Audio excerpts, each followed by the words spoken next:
No soup today. Oh, no drink either. I thought I had some left. Arse. Right, yes, I didn't have a soup today. I'm feeling quite shitty. I'm feeling quite run down. My face, I've just noticed there, it looks a little melted, but it's fine.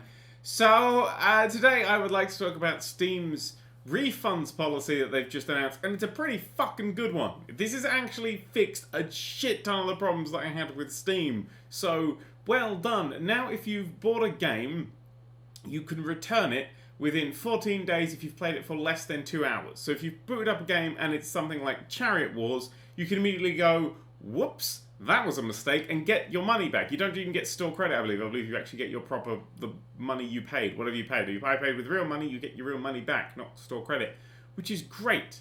This is what Steam has needed for fucking ever, and it's the best thing. They've done it so well. They've really, really done this well. And I know whenever Steam does something, changes something, it's normally filled with a bunch of fuckery. No, this is genuinely something that I completely agree with. I think this is solid.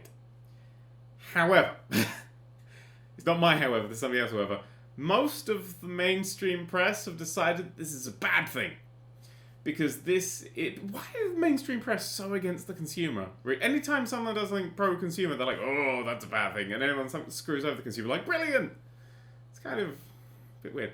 But, yes, so the mainstream media said this is awful for indie developers, because indie developers make games that are less than 2 hours.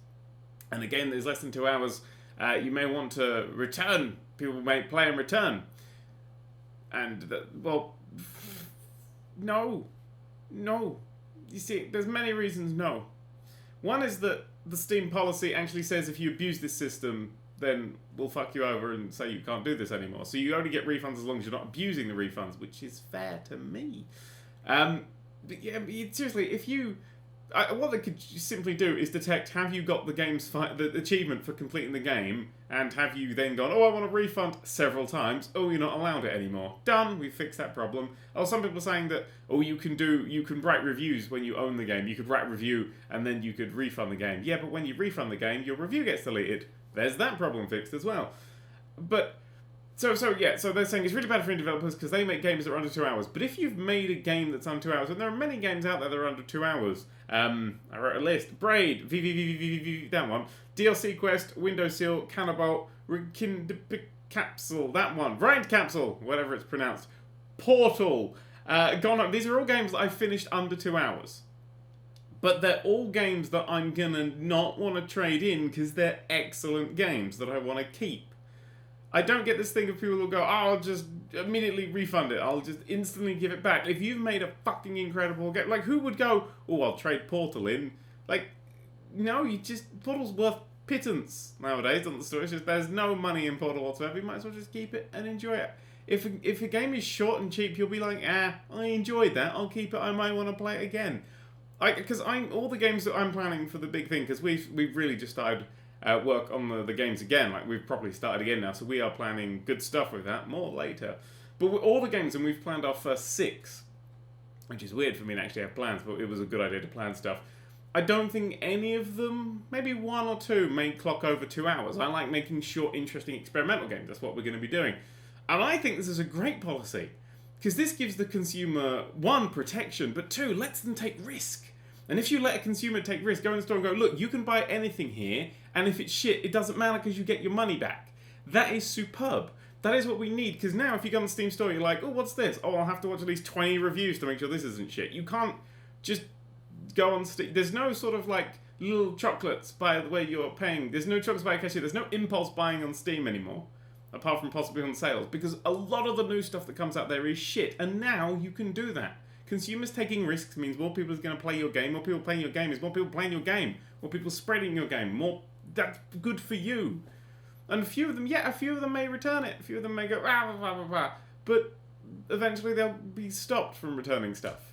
So it's not really that big of an issue. I think it's a good thing. We find that consumer protection is a good thing. Not going, I've put my money to this. I've given Steam $25, and what have I got back? Chariot Wars.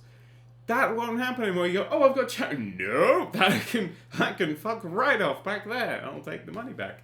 Actually, I won't. I will keep all my games because I sometimes like going back to stuff, even if it's shitty. But no, I really like this. This is a good system. If you think it screws you over, then you're probably making shit stuff. I mean, like, or there's the people that were complaining. I saw the people who were complaining about it. And there are a few indie developers in there. Like, I will say, most indie developers who make short stuff are like excellent, superb. A lot of the ones who were complaining made like, there was one who was like, oh, I'm making a 30-second game. Put that on Newgrounds. Just saying, maybe that goes somewhere. Or like, if it's a free game, then people aren't going to get refunds. You know, if it's a 30-second game. One of the games I'm making is incredibly short, and that's why that one's going to be free. You know, so you just balance it up. Balance it up. Maybe I like the system because I love short games. I think short games are fucking necessary. Because sometimes when I put a game up like fucking The Witcher, and they're like, it's got 200 hours in here, I'm like, I'm not gonna see all that. I'm never gonna see all that. You know, I don't want to put hundreds. I don't have hundreds of hours to put in because all my free time is taken up by cities. Clearly. I like short games. A short, self-contained experience that gives you a nice, warm feeling is good. It's solid. That's what we need. We need little things like that. Even short games. I mean, fucking Systems Nominal is technically like a 2-minute game that you just play a whole bunch of times. But I think that works. You could easily get 2 hours of playtime if you really liked it, and if you didn't, then get a refund. If you don't like my games, get a fucking refund on them. That's fine. This is a good for the consumer, and good for the consumer is good for the consumer. So, yeah, awesome job, Steam. You're now like everyone else, and terrible job, the journalists and things in the gaming. Why? Why are you writing these things? And Polygon, with that Rock Band 4 thing. I'll add this as an aside. If you didn't see, Polygon did an article where basically a guy went to a Rock Band 4 thing. This was a preview of Rock Band 4. Is it Rock Band 4? I don't really know these games, but yeah, Rock Band 4, I believe. It was a preview event with lots of musicians saying stuff, whatever, and he didn't play it. He didn't play it and then wrote a preview about how he doesn't like crowds and people and stuff. And it has the wonderful line of like, all games are stupid, of course. And I'm like, oh, Polygon, you bunch of tossers. Anyway, that stuff. I'm going to go and lie down and drink some Lemsip. Ah, it's the rock and roll life for me.